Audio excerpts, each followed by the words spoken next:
Nigel, congratulations, back to winning ways. What did you make of the performance and 3 points in the end? I thought the 3 points were brilliant, as always. Shouldn't have been as close in the end as it was. But the first half I thought we were outstanding, and the only thing that missing was another goal or two. Could have easily had 2 or 3 in the first half. The quality of our play deserved that, and I thought the back four and ਹਿ𝗵𝘁𝗵 deserved a clean sheet. But it's a fantastic free kick gone in off the far post. We shouldn't be giving it away though.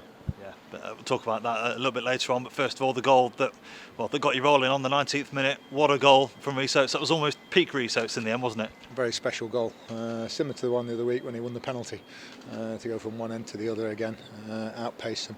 I think there's about 2 or 3 of them tried to kick him and foul him, which is what we would tell our lads to do, but he just kept going and then stuck it in from 25 yards. Very special goal. Yeah, an incredible goal, wasn't it? And as well, it sort of classifies what he's about. He runs at you, and as defenders, you can't really do a lot about it other than kick him, and even then he doesn't go down. No, that's it. And when you're that last man who's running at you, you know that if you pushed it past you, then and you bring him down, you're off.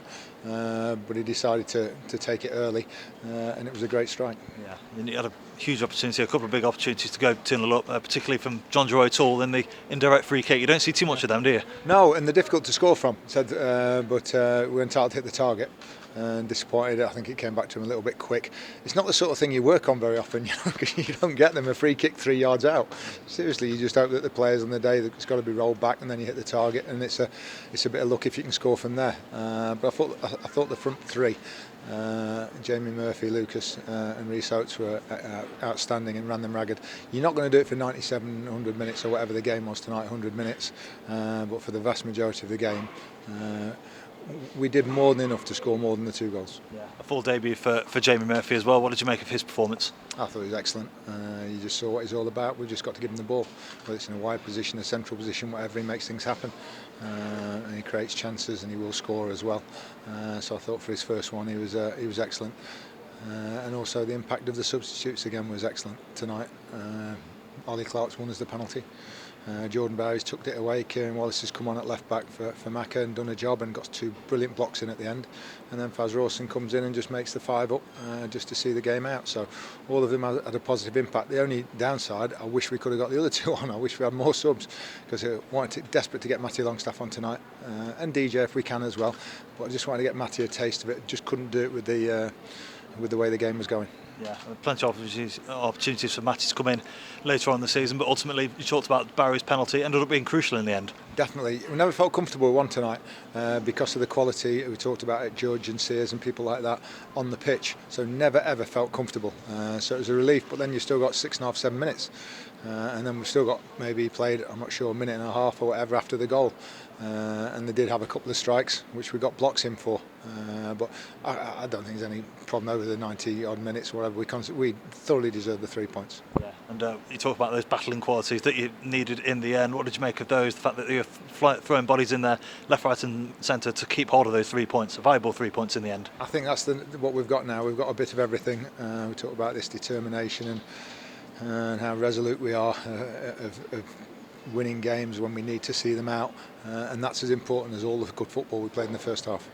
And Steve McLaughlin had to go off. I'm guessing that was due to the pretty bad fall that he took in the second half. In the end, what's the latest with him? Yeah, he just got a bang on the back of his head. He's okay. There's no concussion protocols or anything like that, but he just felt not quite right. So we don't take any chances with that. But hopefully he should be all right for Saturday. I thought some of his attacking play in the first half was outstanding as well. And we should have scored after a few minutes when he pulled one back to Stephen Quinn. And unfortunately that started there's so many missed chances after that. Lucas should have had a corner or whatever. I thought they should have had a penalty for handball. And I thought it was a very, very good shout for a red card. Not like saying a good shout, but I thought the tackle just in front of us in the dugout could have been a red card. It's a nasty one, didn't it, on Lucas Akins? Yeah, I looked at Wayne there, manager, and he just sort of nodded straight away. He thought it was, and these days you see them given. But there was a couple of peculiar decisions I thought tonight. Ollie Clark's when he's won the penalty and the lad hasn't been booked.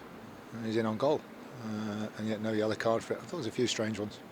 Yeah. Ultimately, you come away with all 3 points against a side who have certainly turned the form book around themselves. So how pleased are you with that? We knew how difficult it would be. We didn't want to sort of let them back into the game, which, to be fair, until the 95th minute we didn't. And because of those quality players, Chambers coming back in tonight. They're bringing Ｈ𝗶𝗵𝘁𝗵 off the bench as a centre half, and They're a good outfit, probably better than their league position suggests. As the last two results, you know, to win 3-0 at Salford and then 1-0 at Orient, you're not too far off when you get those sorts of wins. Yeah, very much so. And it's the last home game for the month actually, given the way that the league has fallen. So you've got 3 very tough away trips, Nigel. How are you going to prepare for those? Well, Bristol Saturday. Well, a lot of effort's gone in tonight. We'll be using the squad as we did tonight. You know, Jordan didn't start, Ollie Clark didn't start. We thought they dipped a little bit physically at Harrogate, and it'll be very much of the 18 players that we've got sharing the load in the next, whatever, 2.5 months, whatever, 3 months, whatever we've got left. A lot of games. When you think we've only got Saturday this month, that leaves us, what, we're 15 to play in just March, April and a week in May. So it's going to be a pretty hectic time, and we need to get everybody ready for that. Excellent. All the best, Nigel. Thank you very much. Thank you.